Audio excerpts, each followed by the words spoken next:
I got Canon's most hated full frame camera and I made it even worse.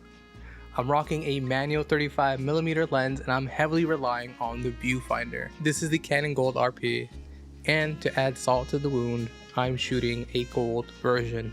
And you're probably wondering, David, why in God's green earth would you ever do such a thing? It's actually pretty simple, because I'm a idiot. But in all seriousness, I just wanted a light, bare bones, full frame system where I just don't have to think about things. I don't have to think about micro four thirds crops, APS-C crops, no field of view equivalents, no none of that. I just wanted to emulate the same feeling as I get with film, just vibe out, no thoughts, just vibes. But before I get into a deeper dive, my name is Dave Cabra. Today I'm going to focus on what led me to this experiment, why I chose a specific camera and other cameras I had in mind, why is the RP hated so much, and lastly, if you guys want to shoot with my settings, I'm going to give you that towards the end. And of course, if you can stick around, we can shoot this shit if you guys like to. As a heads up, this isn't a technical review nor a real review, to be honest. This is just me having fun with the camera. What led me to this? When I shoot digital, especially with my Canon R6 Mark II, which is the camera that I'm shooting with right now, sometimes I take photos just to take photos. It's almost very mindless. Just because this camera can take great photos, I could capture and track anything, sometimes I just click away without any thought. And in terms of an artistic point of view or composition, that tends to be a little bit boring. But of course, if this is in a professional setting and you have a few split seconds just to get the right image, of course it makes sense. But from a street photography perspective or an everyday photography perspective, it just seems a little bit boring. And sometimes, if I'm being honest, when I get really lazy, all I have to do is turn on AI servo and just track the crap out of any of my subjects. And well, professional, of course it makes sense, but from this, it's just really dull. Even if I nail my shots, there's just no hype behind it. There's no soul. And I guess that's why film buffs like to shoot film. When I shoot film, I'm forced to slow down. I look in my viewfinder, make sure my exposure is nice, make sure my things are in focus, and then I really focus on the framing. And from an artist perspective, that feels a little bit more fulfilling in the soul. There's also negatives when you're shooting film. You are limited to 24 or 36 shots. Film is super expensive, so I kind of wanted to duplicate that same feeling, but not without that limitation. I love the idea of me and the camera, and if I don't shoot my shots or if I miss my shots, that's 100% on me, rather than just blaming the camera itself. I am starting to hoard film, but right now, developing film is just too darn expensive. I don't know how the film community does it, but big shout out to you guys. I think if I take film a little bit more seriously, I'm going to go ahead and develop my own stuff, just so there's a little bit more of me in the process. I'm a digital boy, it just is what it is. I do want to approach photography this way. Of course, I can stick with my R6 Mark II, but to be honest, I want to separate my work camera from my play camera. And you're probably saying, well, why don't you just use your R6 Mark II for play? Where's the fun in that? You heard? And that led me into the rabbit hole of what cameras I should choose. Originally, I wanted the Sony A7C, but the body itself, buying it new, cost $1,800 and used $1,400. A camera that I'm mostly going to use for play and I'm not going to get paid to use it, it just didn't make sense for me at that time. Way more expensive when you start to introduce lenses. That led me into a different direction. I started looking at budget level full frame cameras. So I was looking at the Sony A7 II, the Nikon Z5, and lastly, the Canon RP. I didn't mind getting a budget level full frame and a prime lens, because those are a little bit more cheaper compared to the A7C. What finally led me to my decision to getting the Gold RP is actually pretty stupid. All I got was a simple eBay notification. It was the RP and the Gold edition. I picked it up for $800 USD, and honestly, I picked it out of looks. Sometimes you gotta pay a little extra sometimes you gotta pay a little extra just to flex, which is kind of dumb, but hey, that's what I did. If you get the black standard version, it's only $650 used on MPV. So if you want to save money and you don't care about the aesthetics, you can go ahead and get the black version for a lot cheaper. The gold version usually sells from $850 all the way to $1,500. It just kind of depends on the package. But all I got was the bare bones version, so I didn't mind spending that money. Originally, the budget that I had for a camera was $1,000, and you're probably saying, that sounds like a dumb purchase, especially for a not so great body. I'm already in the Canon system, already have lenses, and since this is a limited edition, I can resell this body for a little bit more or just to get my money back, so it's not really a problem. The main reason why I chose the gold version over the standard version is actually pretty simple. I just prefer colored bodies. When I shoot with colored bodies, I feel like I'm part of the environment. I have to interact with the people, look at the scene, and really take the time to photograph the area. Compared to when I have a black body, I feel like I have to wear ninja clothing. Now, of course, that sounds pretty dumb, but when I shoot street photography now, I have two main goals that I have to shoot. Either I take pretty photos or I'm documenting. And if I can't do either of those, it doesn't really make sense for me to take photographs. But when I wear black or I try to be a ninja, I'm just like, might as well take photos just to take photos. What you see me wearing right now is actually what you see me out in the streets. I'm just an artsy fartsy fellow. So if you're interested in my lens, I'm rocking a 35mm 1.4 RF mount lens from 7 Artisans. Originally this cost me $190, but if you're looking for a used copy, you can get it for around $100. So shout out to them. Honestly, the way that this camera looks, I would like to consider this my poor man Leica M digital system, because I just can't afford Leica. Even though this is a SLR style body, I think I prefer SLRs over rangefinders. And one thing that I really like about this specific body is that the little notch or viewfinder notch isn't as bumpy compared to different bodies, especially my R6 Mark II. Why is this camera hated so much? And I feel like we have to look back into the timeline.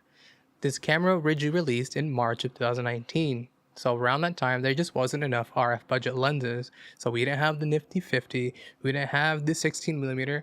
The only available budget lens was the 35mm 1.8, and even then that cost $500. So someone who was a beginner, at least the marketing was aimed at beginners, it just didn't really make sense. And other lenses, they were just L series lenses. Even though they're amazing lenses, those lenses cost about $1,800 to two grand or more. So in terms of pricing and marketing, it just didn't make sense. Alongside with the pricing, this camera was also underwhelming for that time. You had small batteries, so terrible battery life.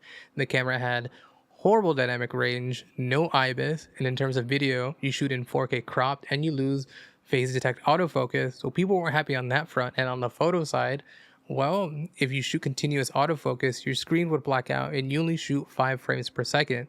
So in terms of professional photography, you can't really do much. And in terms of video, it just wasn't a strong video camera. So why is the gold version hated a little bit more? And that's pretty simple. It costs $500 more. It doesn't fix the issues that the standard version has. And you're only paying for the aesthetics of it. So why would you do that? It doesn't make sense. Also, it also looks like a cheap Elon camera or a cheap Rebel Series camera. So a lot of people thought, this is an ugly camera. Why the heck do we need this? Ego perspective, people just don't want to shoot low tier or beginner level cameras. It just doesn't make sense for them. Why would I go for a beginner camera when off the bat I can go into an intermediate camera? I do experience some negatives, but not enough where I leave the camera. One of my biggest gripes is the viewfinder. So the viewfinder just isn't bright. Even when I lower the screen on my LCD down to 4, the LCD screen is still a lot brighter than the viewfinder. So sometimes I feel like I'm not exposing right, so I have to double check the meter. So that can get a little bit frustrating. Another thing that bugs me about the viewfinder is when you take a photo, it takes a second or two to get the preview. So if I need to take continuous photos, I had to train myself to shoot my photo, and then look at the preview afterwards. Battery life is an issue because I am using small batteries, but I do manage to get about 300 photos or more.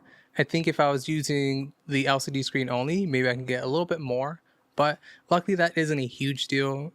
These batteries are small. I can put 2 batteries in my pocket and then switch out the battery without a problem. Since I'm using this camera for street, I have an idea when I need to switch out my batteries, so it's not a huge deal. I do have a big complaint about the battery is I never see when the battery drains. It's either looks like it's full or the battery just flashing red needs to replace it. That in itself, that is pretty fucking annoying. I've been shooting this setup for the past couple of weeks, and I have a small confession. I shoot both RAW and JPEGs, and what I like to do is I save the JPEGs onto my phone and edit in Lightroom. If I have like a portfolio-worthy picture, then I put those RAWs into my SSDs and I edit them later. But honestly, 90% of my photos are edited through Lightroom on my phone. I know, shame. Since I'm using this camera to emulate film, I'm editing my photos like film. Stocks like Kodak 200 or Gold 200, I think they're the same thing, but I like to shoot on the warmer side, or at least I like to edit on the warmer side. If you guys want to shoot like me, I'm going to go ahead and give you guys my settings. We're going to go into menu. And the reason why we're going into menu is because we are using a manual lens. We're going to go into the 4th tab. And since we're shooting a manual lens, you have to release shutter without lens. Since it doesn't have a electronic compartment or any electronic bits, it thinks that, well, there's no lens attached. But little does the camera know, we do have a lens. So we're in the menu, custom function number 3, page 7. We're gonna enable release shutter without lens. And now we can take a picture. If you notice within my screen, you get to see these red outlines, and that's to make sure that your focus is in subject. And that's another thing that we're going to activate. I already have mine activated, but just to show you guys, you go back into menu, you go into the first camera tab. This is page 8, manual focus peaking settings. I have peaking on, my level is set to high. Color, this is more of a preference. You can do yellow, but I like to go back into red because it's just a little bit more obvious for me. Sometimes as a backup, I don't always invert my screen, but I use it more to assist me to nail the right exposure. So if you guys notice right now, this is overexposed. So what I like to do is make some quick adjustments, half press the screen. See, this is a little bit too much still. Maybe I need to stop down the aperture. See, now we have the exposure nailed, and then I place my face to the viewfinder. This is also really helpful when you want to shoot from the hip. You quickly look at the scene, get your settings, and then you just, drop it down your hip and you get your shots. Another tip that I want to add is if you struggle to see if your subject is in focus, you can hit the magnifying glass on this part of your body, and you're going to get a little screen. I like to drag it around my subject, and then you hit info. So there you're going to see your subject being magnetized, or magnified, I mean. You adjust your focus. I'm shooting at f8, so I'm pretty sure I'm good. What I do is I take a first shot, and that takes you back and make some small adjustments if I need to. Then I get my second shot. Lastly, here we go. Our image should be in focus, but then again, I am shooting from a camera into another camera, so it might be a little weird. But there you go. And that's the main part of the video. If you guys like the video, subscribe if you haven't already. We just hit 300 subs, so I appreciate the heck out of you guys. I'm always surprised that I have more than 10 subs, so I really appreciate you guys. If you guys want to stick around and shoot the shit, go ahead and do so. I picked up a camera that a lot of people in the past say that it was super terrible, but since then there's been some updates, so now you can shoot 4K 24, you can shoot 1080 24 to 60. So in terms of video, it's a little bit better. It's not the best, but also what I really enjoy about this camera is you can just buy a full frame camera pretty affordably now. You don't have to break the bank. So if you're interested in full frame, I recommend this camera. In a previous video, I talked about Micro Four Thirds. Does this camera replace my EM5? No. The EM5 is still a lot lighter, especially if I use a similar lens. So I'm not going to get rid of it, especially since I have IBIS, it has better battery life. It also has better video features. It doesn't make sense for me to get rid of that camera. I treat my cameras like I treat cars. It's all about the fun factor, and well, I still get a lot of fun from that camera, and I still get a lot of fun from this camera. I think that's all that I got. Once again, my name is David Cabra, and see you guys next time. Bye.